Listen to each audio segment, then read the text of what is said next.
جو لوگ ایمان لائے اور عمل نیک کیے ان کے لیے خوشحالی اور عمدہ ٹھکانہ ہے۔ کسی کو اگر اللہ تبارک و تعالیٰ نے مالدار اور وسعت والا پیدا فرمایا، اس کو مال و دولت عطا فرمایا، تو اس کے مقابل میں کسی کو غریب، محتاج اور مسکین بنا کر پیدا فرمایا، اور کسی کو اللہ تبارک و تعالیٰ نے دیندار، متقی، پرہیزگار بنایا، تو اس کے مقابل میں بے دین، فاسق، فاجر اور دنیا دار قسم کے لوگ بھی اللہ تبارک و تعالیٰ نے پیدا فرمایا۔ ان تمام اختلافات کے باوجود جتنے بھی انسانیت اس روئے زمین پر بستے ہیں، ایک چیز سب میں کامن ہے، مشترک ہے، یکساں ہے۔ وہ کیا ہے؟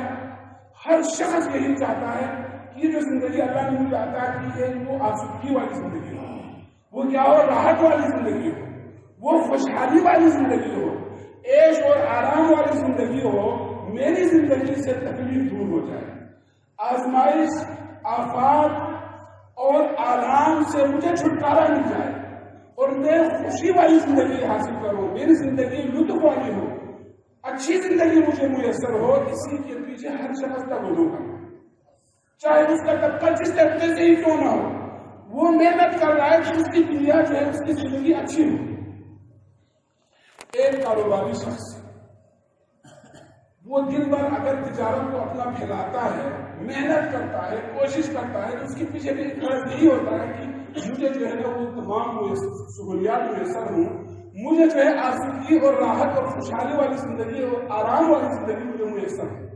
اور اس کے ساتھ ساتھ ایک مزدور، ایک دیہڑیدار شخص دن بھر اگر وہ محنت کرتا ہے، پسینہ بہاتا ہے، مزدوری کرتا ہے، اس کا بھی یہی غرض ہوتا ہے کہ کس طرح مجھے خوشحالی اور خوشی والی زندگی مل جائے، راحت اور آسودگی والی زندگی مل جائے۔ ایک ایماندار، متقی اور پرہیزگار شخص صوم و صلاۃ کی پابندی کرتا ہے، عبادت کرتا ہے، وہ دین کی جو ہے مسائل اور احکامات کے مطابق اپنے آپ کو چلاتا ہے، اور اس میں وہ خوشحالی ڈھونڈتا ہے، اس کے ذریعے وہ راحت حاصل کرتا ہے۔ اور ایک فاسق، فاجر، گناہگار شخص گناہوں میں، اپنے خواہشات کے پیچھے وہ دوڑتا ہی چلا جاتا ہے خوشی کو ڈھونڈنے کے لیے، آسودگی کو ڈھونڈنے کے لیے۔ آج سوال یہ ہے کہ کیا یہ سب جو ہے اپنے حصول میں، اس مقصد کے حصول میں کیا کامیاب ہے؟ حقیقی خوشحالی اور حقیقی آسودگی اگر کوئی چاہتے ہوں تو اس کے کچھ اصول ہیں۔ قرآن و سنت کی روشنی میں چند اصول اللہ تبارک و تعالیٰ نے اور اللہ کے حبیب صلی اللہ علیہ وسلم نے بیان فرمائے ہیں۔ جب تک ان اصول کے مطابق ہم اپنی زندگی کو نہ گزاریں، ہم لاکھ کوشش کریں گے، کوشش کرتے کرتے تھک جائیں گے، لیکن خوشحالی اور آسودگی، اس کو راحت اور چین اور سکون اس کو نصیب نہیں ہوگا۔ چند اصول آج کا اس مختصر خطبہ جمعے میں بیان کروں گا۔ سب سے پہلا اصول کیا ہے آسودگی اور راحت اور خوشحالی حاصل کرنے کا؟ وہ ہے ایمان اور عمل صالح۔ جس شخص کے اندر ایمان نہ ہو، جو شخص عمل صالح سے پورے ہو، عمل صالح سے سرزد ہوتا نہیں ہو، وہ اس کا اہتمام نہیں کرنے والا ہو، نیکی کرنے والا نہ ہو، اور اس کا ایمان کچا ہو، ایسا شخص لاکھ کوشش کرے، اس کو آسودگی اور راحت اور چین حاصل نہیں ہوگا۔ ایمان اور عمل صالح یہ شرط اول ہے، اور ایمان کے تمام تقاضوں کو پورا کرنا۔ ایمان کے تقاضوں میں سب سے پہلا تقاضا کیا ہے؟ اپنے توحید کو، اپنے عقیدے کو اللہ سے متعلق اور آخرت سے متعلق، رسولوں سے متعلق، کتابوں سے متعلق اور فرشتوں سے متعلق، یوم آخرت سے متعلق جتنے عقیدے بیان کیے ہیں ان کو مضبوطی سے اختیار کیا جائے قرآن و سنت کی روشنی میں، اپنے عقیدوں کو درست کیا جائے، اللہ ہی کو حاجت روا، مشکل کشا، غوث اعظم اور فریاد رس، اور اسی کے سامنے اپنے جبیر نیاز کو جھکایا جائے۔ جب یہ کریں گے تو اس کا عقیدہ مضبوط ہوگا۔ اور عقیدے کے دوسرا تقاضا ہم کیا ہے کہ اللہ کے رسول صلی اللہ علیہ وسلم کی اتباع کیا جائے، ان کی فرمان پیروی کی جائے، ان کی مخالفت اور نافرمانی سے اپنے آپ کو بچایا جائے، احتراز کیا جائے۔ فَلْيَحْذَرِ الَّذِينَ يُخَالِفُونَ عَنْ أَمْرِهِ أَنْ تُصِيبَهُمْ فِتْنَةٌ أَوْ يُصِيبَهُمْ عَذَابٌ أَلِيمٌ، کہ ان کو اپنے محمد رسول اللہ صلی اللہ علیہ وسلم کی نافرمانی سے ان کو بچنا چاہیے، ایسا نہ ہو کہ ان کو دردناک عذاب آ جائے۔ اللہ تبارک و تعالیٰ نے یہ شرط مقرر کیا کی خوشحالی، اگر زندگی اچھا بنانا چاہتے ہو تو ایمان اور عمل صالح کے بغیر یہ ممکن نہیں ہے۔ تلاوت کرتا ہے کریمہ میں بھی اللہ تبارک و تعالیٰ نے فرمایا من عمل صالحا من ذکر او انثى وهو مؤمن، چاہے اس کا طبقہ اور جنس جو بھی ہو، چاہے مرد ہو عورت ہو، جس ذات پاک سے تعلق رکھتے ہو، آمن وعمل صالحا من عمل صالحا من ذکر او انثى وهو مؤمن، ایمان کی حالت میں نیک عمل کرنے والا ہو تو اللہ گارنٹی دیتے ہو فرماتے ہیں فَلَنُحْيِيَنَّهُ حَيَاةً طَيِّبَةً، ہم اس کو بہترین زندگی عطا کریں گے، ہم اس کی زندگی کو خوشیوں سے بھر دیں گے، وَلَنَجْزِيَنَّهُمْ أَحْسَنَ مَا كَانُوا يَعْمَلُونَ، اور جو وہ عمل ہمارے راہ میں کریں گے ہم اس کا بدلہ دیں گے، بہتر بدلہ ہم کو دیں گے۔ اور اگلی آیت میں اللہ فرماتے ہیں الَّذِينَ آمَنُوا وَعَمِلُوا الصَّالِحَاتِ طُوبَى لَهُمْ وَحُسْنُ مَآبٍ، جو ایمان کے بعد عمل صالح کا اہتمام کرنے والا ہو طوبیٰ لہم، ان کے لیے خوشخبری ہی خوشخبری ہے، ان کے لیے آسودگی ہی آسودگی اور راحتیں ہی راحتیں ہیں، وہ حسن مآب، اور جب وہ قیامت کے دن بھی ان کے لیے بہتر ٹھکانے کا ہم نے انتظام کیا۔ لہٰذا اگر کوئی آسودگی اور راحت چاہتے ہو تو اسے ایمان، اپنے ایمانیات کو درست کرنا ہوگا اور عمل صالح کا اہتمام کرنا ہوگا، ان کے بغیر اس کو آسودگی نہیں مل سکتی۔ اگر جو اس چیز کا اہتمام کرے گا تو اللہ خود فرماتے ہیں کہ ہم اسے راحت والی زندگی دیں گے۔ ومن اصدق من اللہ قیلا ومن اصدق من اللہ حدیثا، اللہ سے بڑھ کر سچا کون ہو سکتا ہے؟ ان اللہ لا یخلف المیعاد، اللہ اپنے وعدے کا کبھی خلاف نہیں کرنے والا۔ ایمان کو درست کرنے کے بعد عمل صالح، اور عمل صالح میں سب سے بنیاد اور اساس نماز ہے۔ دوسرا اصول، جب تک بندہ نمازی نہ بن جائے، نماز کو اختیار نہ کرے، نماز کی پابند نہ ہو، اس شخص کو وہ لاکھ کوشش کرنے کے باوجود اسے آسودگی اور راحت اور خوشحالی اس کے قریب ہی نہیں آئے گی، اس کو نہیں چین ملے گا، اس کی دنیا بھی اچھی نہیں ہوگی، اس کی آخرت بھی اچھی۔ کیوں؟ نماز جو ہے وہ دین کا ستون ہے۔ اللہ کے نبی صلی اللہ علیہ وسلم نے فرمایا وَجُعِلَتْ قُرَّةُ عَيْنِي الصَّلَاةُ، اللہ پاک نے میری آنکھوں کی ٹھنڈک نماز کو بنایا۔ اسی لیے حبیب کبریا محمد رسول اللہ صلی اللہ علیہ وسلم اپنے خاص مؤذن بلال حبشی سے کہا کرتے تھے، فرمایا کرتے تھے اقم الصلاۃ یا بلال علیہ بہا، بلال نماز پڑھا کر کے، نماز کا اہتمام کر کے، اقامت کر کے ہمیں راحت پہنچاؤ، ہمیں سکون پہنچاؤ۔ راحت اور سکون نماز میں رکھا۔ مصیبت زدہ شخص کو اللہ تبارک و تعالیٰ نے فرمایا وَاسْتَعِينُوا بِالصَّبْرِ وَالصَّلَاةِ، وَاسْتَعِينُوا بِالصَّبْرِ وَالصَّلَاةِ، صبر کے ذریعے اللہ سے مدد مانگو اور نماز کے ذریعے اللہ سے مدد مانگو، اللہ تمہاری تمام حاجتوں کو، اللہ تمہاری تمام پریشانیوں کو دور فرما دے گا۔ ان اللہ مع الصابرین، کیونکہ صبر کرنے والوں کے ساتھ اللہ ہوتا ہے، اور نمازی شخص کے ساتھ اللہ ہوتا ہے، اور اللہ تبارک و تعالیٰ اسے راحتیں، خوشحالی اور آسودگی اس کو عطا فرماتا ہے۔ نماز سب سے بہترین عبادت کی جو ہے اساس اور روح اور مغز ہے۔ اقرب ما يكون العبد من ربه وهو ساجد، بندہ اللہ سے سب سے زیادہ قریب سجدے کی حالت میں ہوتا ہے، اسی لیے فرمایا واسجد واقترب، کثرت سے سجدہ کر کے اللہ کی قربت حاصل کرو۔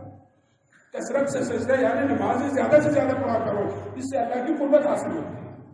تو اللہ کے نبی صلی اللہ علیہ وسلم نے بھی اپنے ساتھی سے کہا فَإِنِّي عَلَى نَفْسِكَ بِكَثْرَةِ السُّجُودِ، جنت میں بھی اگر تم میرے ساتھ رہنا چاہتے ہو تو تم میری مدد کرو، کثرت سجدہ کر کے، کثرت نماز کے اہتمام کر کے، نمازوں کی اہتمام کر کے۔ لہٰذا نمازوں کو اختیار کر کے، نمازوں کی پابندی کیے بغیر خوشحالی نہیں مل سکتی۔ اور نمازوں میں فرض نماز سب سے اہم، فرائض کے بعد نوافل میں جو سنتیں ہیں، سنتیں رواتب ہے، فرض نمازوں سے آگے اور اگلے اور پچھلے والی جو نمازیں ہیں اس کے علاوہ خصوصی طور پر تہجد کی نماز، رات کو اٹھ کے جو جب سب سوئے ہوئے ہوں گے اس وقت جو پڑھی ہوئی نماز ہے اس کا بڑا ایک قدر ہے، منزلت ہے۔ اللہ کے نبی صلی اللہ علیہ وسلم نے فرمایا علیکم بقیام اللیل، علیکم بقیام اللیل فإنه دأب الصالحین قبلکم وهو قربۃ إلی ربکم ومكفر للسیئات ومنہۃ للآثام ومطردۃ للداعی عن الکسل۔ تم لوگ رات کی نماز کا اہتمام کیا کرو، یہ صالحین، اس امت کی جو صلحاء گزرے ہیں، سلف صالحین گزرے، ان کی عادت ہے اور روش ہے کہ وہ راتوں کو جاگ کے نماز پڑھا کرتے ہیں، کیونکہ رات کو جاگ کے جو تہجد کی نماز پڑھتے ہیں یہ مکفر للسیئات ہے، یہ گناہوں سے کفارے کا سبب ہے، وہ منہۃ للآثام، اور انسان کو گناہوں سے یہ روک کر رکھتا ہے، وہ مطردۃ للداعی عن الجسد، اور انسانی جسم سے بیماریوں کو بھی بھگاتا ہے۔ جسم کو جو ہے نا بیماریوں سے دور رکھنے کا ایک سبب ہے تہجد گزار شخص صحت مند ہوتا ہے. تو آسودگی اگر ڈھونڈے تو ان اصول کی روشنی میں ڈھونڈے، ایمان اختیار کر کے، عمل صالح کر کے، نمازوں کی پابندی کر کے. اس کے بعد تیسرا اصول جس کے ذریعے آسودگی مل سکتی ہے وہ کیا ہے؟ وہ تقویٰ ہے. ایسی زندگی گزارے جو تقویٰ والی ہو. تقویٰ کی کیا تعریف ہے؟ التقویٰ ہی الخوف من الجلیل والعمل بالتنزیل والاستعداد لیوم الرحیل والقناعة بالقلیل. اللہ تبارک و تعالیٰ سے ڈر اور خوف ہمیشہ اپنے اوپر طاری رکھنا اور قرآن و سنت کے مطابق عمل کرنا. اور کل کو قیامت کے دن پوچھ کے قیامت کے لیے جو ہم پوچھ کر کے جائیں گے اخروی سفر کے لیے، اس کے لیے ابھی سے تیاری کرنا. والاستعداد لیوم الرحیل والقناعة بالقلیل. اللہ نے آپ کے مقدر میں جو کچھ لکھا، آپ کو جو رزق دیا، اس پر اکتفا کر کے قناعت کرنا، اسی پر خوش ہو کرنا اور اسی سے گزارا کرنا. یہ ہے تقویٰ. تقویٰ کی خصوصیات ہیں. تو جو شخص تقویٰ کے راستے کو اختیار کرے گا تو اللہ تعالیٰ نے کیا پھر ضمانت دیتے ہیں؟ وَمَن يَتَّقِ اللَّهَ يَجْعَل لَّهُ مَخْرَجًا. جو شخص حقیقی متقی بن جائے اس کی ہر پریشانی سے ہم اس کو نکال دیں گے. اور اگلی آیت میں فرمایا وَمَن يَتَّقِ اللَّهَ يَجْعَل لَّهُ مِنْ أَمْرِهِ يُسْرًا. اس کے ہر معاملے کو چاہے کتنا مشکل اور الجھن میں ہی وہ کیوں نہ پھنسے ہو، ہم اس کے ہر معاملے کو اس کے لیے آسان کر دیں. اور اللہ نے نداء عام لگا دیا قرآن مجید کے اندر. اللہ کا یہ نداء عام ہے کہ وَلَوْ أَنَّ أَهْلَ الْقُرَىٰ آمَنُوا وَلَوْ أَنَّ أَهْلَ الْقُرَىٰ آمَنُوا. اگر یہ تمام بستیوں والے ایمان لے آتے وَاتَّقَوْا اور پرہیزگاری کے راستے پہ چلتے، تقویٰ اختیار کرتے، تو لَفَتَحْنَا عَلَيْهِمْ بَرَكَاتٍ مِّنَ السَّمَاوَاتِ وَالْأَرْضِ. ہم ان کے اوپر آسمانی زمین کے جتنے خزانے ہم کھول دیتے، خوشحالی اور آسودگی اور راحتیں ہی راحتیں ان کی مقدر ہوتی. شرط کیا ہے؟ ایمان اور تقویٰ اختیار کرنا. آج اگر ہم اپنے گریبان میں جان کے دیکھیں تو ہم میں سے ہر شخص خوشحالی چاہتے ہیں، آسودگی چاہتے ہیں، آرام چاہتے ہیں. لیکن اگر اپنے تبوت پہ اگر نظر ڈالیں تو کتنے جو ہے نا ہم دن میں اللہ کی نافرمانیاں کرتے ہیں. اللہ کے رسول صلی اللہ علیہ وسلم کی کتنے احکامات میں ہم ان کو پس پش ڈال دیتے ہیں اور پھر آگے جو ہے نا خوشحالی اور اطمینان اور سکون چاہتے ہیں. یہ ایسا ممکن نہیں ہے. گناہ کے ساتھ، نافرمانیوں کے ساتھ آسودگی نہیں آ سکتی، بلکہ جو نعمت اللہ نے اسے عطا کی ہے وہ بھی چھن جانے کا خطرہ ہوتا ہے. وہ بھی چھن جانے کا خطرہ ہوتا ہے. اس کا مثال یہ ہے حضرت آدم علیہ السلام اور حضرت حوا علیہ السلام کو جب اللہ نے پیدا فرمایا ان کو جنت میں داخل کر دیا. تمام قسم کی نعمتیں اللہ نے ان کو عطا کی. انہیں صرف یہی کہا کہ اس درخت کے قریب نہیں جانا، وَلَا تَقْرَبَا هَٰذِهِ الشَّجَرَةَ فَتَكُونَا مِنَ الظَّالِمِينَ. لیکن شیطان نے ان کو ورغلایا، بہکایا اور مقدر کے حوالے سے وہ پھر بہک گئے اور وہ کھا بیٹھے. تو ایک حکم عدولی ہونے کی وجہ سے اللہ نے ان سے تمام نعمتوں کو چھین کر ان کو دنیا میں بیچ دیا اور جنت سے ان کو نکال دیا. آج اگر ہم خود غور کریں تو کتنی جو ہے نافرمانیاں کرتے ہیں. نمازوں میں ہم سستی، تقویٰ سے ہم دور اور صلہ رحمی سے ہم دور، اور ہمارے جو آداب اور ادوار کو اگر دیکھا جائے تو ہم کام ٹکڑے بغیر رہ نہیں سکتے. لیکن آگے ہم جو ہے نا وہ خوشحالی چاہتے ہیں، ہم راحت چاہتے ہیں، ہم اپنے مسائل کا جو ہے نا انبار دوسروں کے سامنے بیان کرتے ہیں. اپنے حالت کے اوپر ہم غور نہیں کرتے. سب سے پہلے خود کو ٹھیک کرنا ہے. ان اللہ لا یغیر ما بقوم حتی یغیروا ما بانفسہم. خدا نے آج تک اس قوم کی حالت نہیں بدلی نہ ہو جس کو خود آپ اپنی حالت کے بدلنے کا. اندر سے تبدیلی خود کرنی ہوں گے، پھر اللہ تعالیٰ اس کے اوپر کھول دے گا رزق کے دروازے، راحتوں کے دروازے، خوشحالی کے دروازے. اور اسی طرح ابلیس کو اللہ نے ایک حکم دیا کہ آدم کو سجدہ کرے. اس نے سجدہ نہیں کیا. ایک حکم قبول کرنے کی وجہ سے وہ رہتی دنیا تک کے لیے اور ابد الآباد کے لیے وہ جہنمی ہو گیا، وہ ملعون ہو گیا.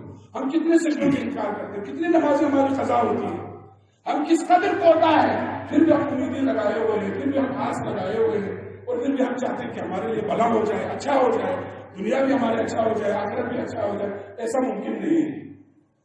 جب تک یہ اصول نہ اپنایا جائے اس کو خوشحالی اور آسودگی اور راحت نہیں مل سکتی.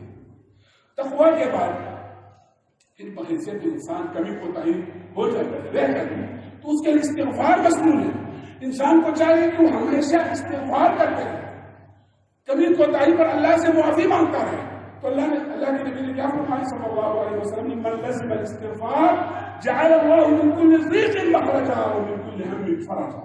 جو اپنے آپ پر استغفار کو لازم بنائے تو اللہ تعالیٰ ہر طرح کی ہر مصیبت سے اس کو نجات دے گا، اور ایسے ایسے جگہوں سے اس کے رزق کا بندوبست فرمائے گا اللہ تبارک و تعالیٰ جہاں سے اس کا وہ گمان بھی نہیں ہوگا۔ اور حضرت نوح علیہ السلام نے بھی اپنے قوم کو اسی طرح سمجھایا، فَقُلْتُ اسْتَغْفِرُوا رَبَّكُمْ إِنَّهُ كَانَ غَفَّارًا، تم استغفار کرو، میرا پروردگار بڑا بخشنے والا ذات ہے، تم استغفار کرو گے تو اللہ تعالیٰ يُرْسِلِ السَّمَاءَ عَلَيْكُم مِّدْرَارًا، آسمان کے دروازے تمہارے اوپر کھول دیں گے، موسلادھار بارش برسائے گا، وَيُمْدِدْكُم بِأَمْوَالٍ وَبَنِينَ وَيَجْعَلْ لَكُمْ جَنَّاتٍ وَيَجْعَلْ لَكُمْ أَنْهَارًا، اور اللہ تبارک و تعالیٰ تمہارے بیٹوں کے ذریعے مدد کریں گے، مال و دولت کے ذریعے مدد کریں گے، اور تم کو ہرا بھرا کر کے خوشحال بنا دیں گے، لیکن شرط یہ ہے کہ تم استغفار کا اہتمام کرو۔ ان اصول کو اگر ہم اپنایا جائے تو ہم بھی اپنی زندگی میں خوشحالی لا سکتے ہیں۔ ان اصولوں سے ہٹ کر بندہ لاکھ کوشش کرے گا، چین اور سکون ایسے شخص کو حاصل نہیں ہوتا۔ استغفار کے بعد انسان کو چاہیے کہ وہ ہمیشہ اللہ ہی سے مانگے، اللہ سے دعا کرے، کیونکہ ہر خیر کی جو چابی ہے، ہر خیر کا جو خزانہ ہے، اس کے چابی اور اس خزانے کا مالک ہونے کو اللہ تبارک و تعالیٰ ہے۔ آپ اپنے تمام مسائل کو، تمام پریشانیوں کو، تمام دکھ درد کو اللہ کے سامنے پیش کریں، اللہ سے مانگیں، اللہ سے طلب کریں، مطالبہ کریں۔ اللہ کیا فرماتے ہیں؟ میں یہ فاصلہ جیون ہے، میں یہ سالونی فور کیا ہے، کون ہے جو مجھ سے مانگے میں اسے دے دوں گا، کون ہے جو میرے پاس آ کے استغفار کرے میں اس کو بخش دوں گا۔ اللہ تو ندا لگا رہا ہوتا ہے، بلکہ اللہ تعالیٰ کہہ رہا ہوتا ہے تم ڈائریکٹ مجھ سے مانگو۔ وَإِذَا سَأَلَكَ عِبَادِي عَنِّي فَإِنِّي قَرِيبٌ وَإِذَا سَأَلَكَ عِبَادِي عَنِّي فَإِنِّي قَرِيبٌ اجیب دعوت الداعِ اذا دعانی فلیستجیبوا لی ولیؤمنوا بی۔ اس کو چاہیے کہ میرا قبول کرے، مجھے ہی پکارے، مجھ سے مانگے، میں قبول کرنے والا موجود ہوں۔ لیکن ہم اس در پر جاتے ہی نہیں، ہم بظاہر اسباب کو تو ڈھونڈتے ہیں، لیکن حقیقی جو در ہے، حقیقی جو جگہ ہے جہاں سے ہماری تمام مصیبت اور آفات دور ہو سکتے ہیں، اس کی طرف ہماری توجہ ہی نہیں۔ تو لہٰذا دعاؤں کا اہتمام کرنا، اللہ سے مانگے، ہر خیر اللہ سے مانگے، اور ہر شر سے نجات بھی اللہ سے مانگے، اور اس کے بعد اس کے علاوہ بھی اللہ تبارک و تعالیٰ کا ذکر کرتا ہے۔ ذکر الہی سے اپنے زبان کو ہمیشہ تر رکھیں۔ اللہ فرماتا ہے الا بذکر اللہ تطمئن القلوب، لوگوں تمہیں سکون چاہیے، تمہیں راحت چاہیے، تمہیں خوشحالی اور آسودگی چاہیے تو اللہ کے ذکر میں استغفار کرو، اللہ سے مانگو، اور پھر مزید اللہ کا ذکر کرو۔ اللہ کا ذکر اٹھتے ہوئے، بیٹھتے ہوئے، جاگتے ہوئے، ہر وقت اللہ کا ذکر اپنے زبان پہ تر رکھو۔ ایسے شخص کو اللہ تبارک و تعالیٰ راحت عطا فرماتا ہے، اللہ ایسے شخص کو آسودگی عطا فرماتا ہے، پریشانیاں اللہ تبارک و تعالیٰ ایسے شخص سے دور رکھتا ہے۔ اس کے بعد ایک اہم اصول شکر، جو اللہ نے ہمیں عطا فرمایا ہے ان نعمتوں پر اگر ہم شکر کریں گے تو ہم اس پر خوش رہیں گے، اور اللہ تبارک و تعالیٰ مزید عطا فرمائیں گے۔ لئن شکرتم لأزیدنکم وَلَئِن كَفَرْتُمْ إِنَّ عَذَابِي لَشَدِيدٌ، اگر تم شکر بجا لاؤ گے تو اللہ اور دے گا۔ لہٰذا شکر کرنے سے، جو آپ کو ملا ہے اس پر شکر کرنے سے اللہ تبارک و تعالیٰ برکت عطا فرماتا ہے، اور اللہ تبارک و تعالیٰ مزید نعمتوں سے آپ کو نوازے گا، اور یوں آپ کے دل جو خوش رہیں گے، آسودہ رہیں گے، خوشحال رہیں گے۔ اور اللہ کے حبیب صلی اللہ علیہ وسلم رات پر جا کے عبادت کرتے تھے۔ اما عائشہ نے فرمایا کہ حبیب آپ جو ہے آپ کا سب بخشا ہوا، آپ اتنی کیوں عبادت کرتے، آپ کے پاؤں مبارک تو ورم پڑ چکے ہیں۔ آپ نے کیا فرمایا؟ افلا اکون عبدا شکورا، کیا اللہ نے مجھے اتنا نعمتیں عطا کی ہے، اللہ نے مجھے اتنی جو ہے درجہ اور فضیلت عطا کی ہے، تو میرا یہ حق نہیں بنتا ہے کہ میں اپنا آپ کو شکر گزار ہوں، مومن میں شامل کروں، شکر کے لیے عبادت کرتے ہیں اتنی کثرت سے۔ آج ہمیں کتنی نعمتوں سے اللہ نے ہمیں کتنی نعمتیں عطا کی ہے، تو جتنا جس شخص کے پاس زیادہ نعمت ہو اس کو زیادہ شکر کرنی چاہیے۔ شکر کے ساتھ ساتھ ایک اور صفت ہے صبر، جو آفت، جو مصیبت تقدیر کے حوالے سے اس کے اوپر اللہ نے مقدر کی ہے وہ آتے رہے، اس پر صبر کریں، اور اللہ سے ثواب کا امید رکھیں، اپنے آپ کو مظلوم نہ سمجھیں، ڈنڈورا پھولتے ہوئے نہ پھریں، بلکہ اللہ ہی کی طرف رجوع کریں۔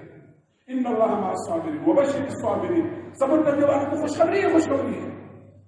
حتیٰ کہ حدیث میں ما یصیب المسلم من نصب ولا وصب ولا هم ولا حزن ولا غم ولا عدم حتى الشوكة التي يشاكها الا كفر الله بها من خطاياه۔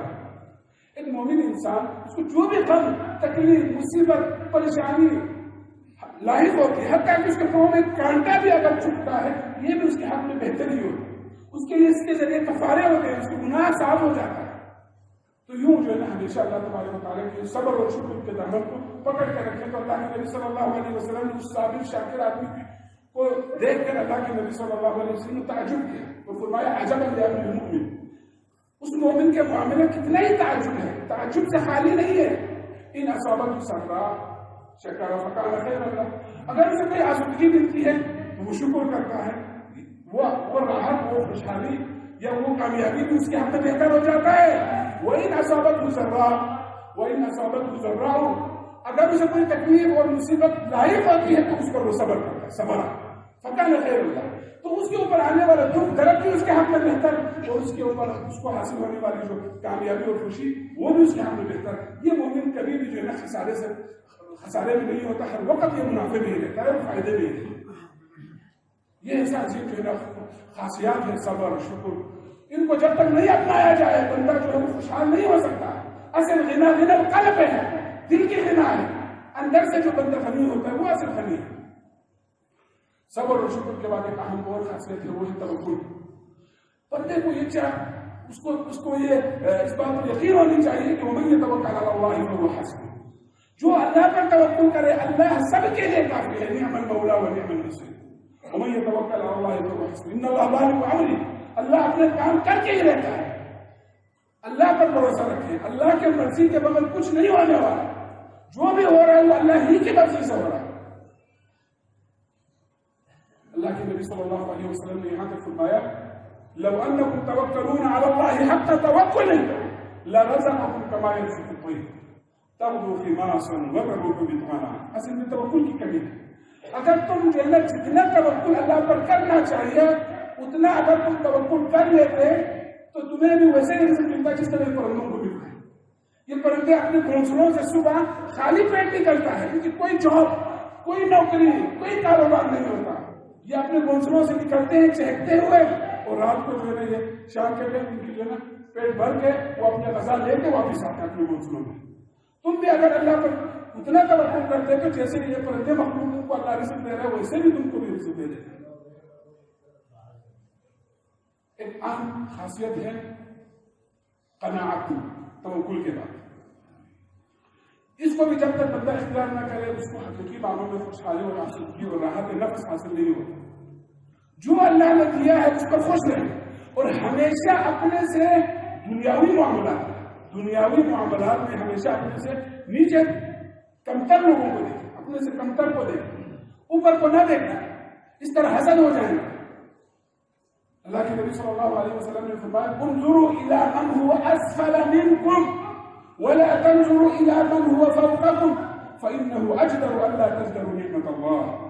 تم ہمیشہ اپنے سے نیچے کو دیکھا کرو، اوپر کو نہ دیکھا کرو دنیاوی معاملات میں. اس طرح تم جو ہے نا اللہ کی نعمتوں کی ناشکری نہیں کرو گے. صحت کے حوالے سے، مال کے حوالے سے اگر کوئی شخص بیمار ہے، مریض ہے تو اسے چاہیے کہ اپنے سے زیادہ مریض کو دیکھے، زیادہ جو بیماری میں مبتلا ہے، زیادہ جو آفت میں مبتلا ہے، جو ہسپتالوں میں کہ جو ہے نا خاک چھان رہے ہیں، وہاں پہ جو ہے نا علاج کر رہے ہیں اور گھروں میں جو ہے نا صاحب فراش اور بستر پہ پڑے ہوئے ان کو دیکھ کر اپنی حالت پر شکر کریں اور صبر کریں. رسول اللہ صلی اللہ علیہ وسلم نے فرمایا کہ 3 نعمتیں ہر شخص جس شخص کے پاس ہوں، 3 نعمتیں جس کو حاصل ہوں اس کو تو پوری دنیا اس کے پاس موجود ہے، کل کائنات اس کے پاس ہے. من اصبح منکم معافى في جسده، من اصبح منکم معافى في جسده آمنا في سربه عنده قوت يومه فكأنما حيزته الدنيا. جس شخص کے پاس، جو شخص صحت سلامتی کے ساتھ صبح کرتا ہے، یعنی وہ صحت مند ہے، صحت مند صبح کرتا ہے اور کسی کا ڈر اور خوف اس کے اوپر نہیں ہے، وہ پرامن ہے، ڈر اور خوف کسی کا اس کے اوپر لاحق نہیں ہے اور ایک دن کے خوراک اس کے گھر میں. فَكَأَنَّمَا حِيزَتُهُ الدُّنْيَا، دنیا جہاں کے خزانے تو اس کے پاس ہیں، لیکن ہم جو ہے اس کو اس کی ناقدری کرتے ہیں. ایک اور پریشانی اور دکھ کی سبب کیا ہے؟ انسان اپنے فارغ اوقات ہے وہ لہو و لعب، کھیل و شطرنج اور فضول لہویات میں گزارتا ہے. جس کی وجہ سے اسے چین اور سکون نہیں حاصل ہو. اگر وہ فارغ اوقات کو علوم نافعہ اور دینی دروس اور دینی امور اور عبادت خدمت خلق میں اگر گزار دیں تو اس کو راحتیں اور خوشحالی اس کو حاصل ہو جاتی ہے. فارغ اوقات کو ایسے ہی ضائع کر دینا یہ جو ہے نا اس کے بارے میں قیامت کے دن پوچھا جائے گا. نبی صلی اللہ علیہ وسلم نے فرمایا نعمتان مغبون فیہما کثیر من الناس الصحۃ والفراغ. دو نعمتیں ایسی ہیں اکثر لوگ کہتے ہیں خسارے میں. ایک ہے صحت, دوسرا فارغ اوقات. فارغ اوقات کو رحمت میں گزارنا, کھیل کود اور تماشے میں ایسے ہی باتیں کرتے ہوئے گزار دینا. ان کو اگر آپ مفید کاموں میں لگا دیں تو آپ کو جو ہے نا آپ کی زمین مطمئن ہو جائے گا اور آپ کو خوشی محسوس ہوگی. اور آخری اصول جو کہ 12واں اصول ہے جو میں بیان کروں گا وہ ہے اگر آپ کو حقیقی معنوں میں خوشحالی اور آسودگی چاہتے ہیں تو آپ کسی اور پریشان زیادہ آدمی کی مدد کر کے دیں. کسی تنگ دست کی جو ہے نا وہ پریشانی کو آپ دور کریں, کسی مجبور اور لاچار شخص کی آپ مدد کریں تو اللہ تعالیٰ آپ کی مدد کرے گا. اللہ فرماتے ہیں واللہ فی عون العبد ما کان العبد فی عون اخیہ. بندہ جب تک دوسرے کے بارے میں سوچتا رہتا ہے, کسی اور کے مسئلے کو حل کرنے میں لگا رہتا ہے تو اللہ تعالیٰ اس کی تمام پریشانیوں کو دور کرتا ہے. اللہ تبارک و تعالیٰ اس کی مدد کرتا ہے. اور اس طرح اللہ کے نبی صلی اللہ علیہ وسلم نے فرمایا من اراد منکم ان یستجاب دعوته وان یکشف عنه کربته فلیفرج عن مسلم فلیفرج عن محسن. جو شخص یہ چاہتا کہ اس کی ہر دعا قبول ہو جائے. آج ہم سب کہتے ہیں کہ ہم دعائیں بہت کرتے ہیں لیکن ہماری دعائیں قبول نہیں ہوتی. ہم صرف اپنے بارے میں سوچتے ہیں. جو شخص اپنے آپ کو مستجاب دعوات بنانا چاہتے ہیں اور اپنے اوپر آنے والی اپنی پریشانیوں کو دور کرنا چاہتے ہیں تو فل سے کسی تنگدست آدمی کی کام میں آؤ, اس کی مدد کرو, اس کی پریشانیوں کو دور کر دو, تمہاری جو ہے دعائیں ایسے قبول ہو جائیں اور تمہاری پریشانیاں اللہ تعالیٰ دور کر دے گا. اللہ تبارک و تعالیٰ سے دعا ہے کہ اللہ سبحانہ و تعالیٰ ہمیں ان تمام اصولوں کو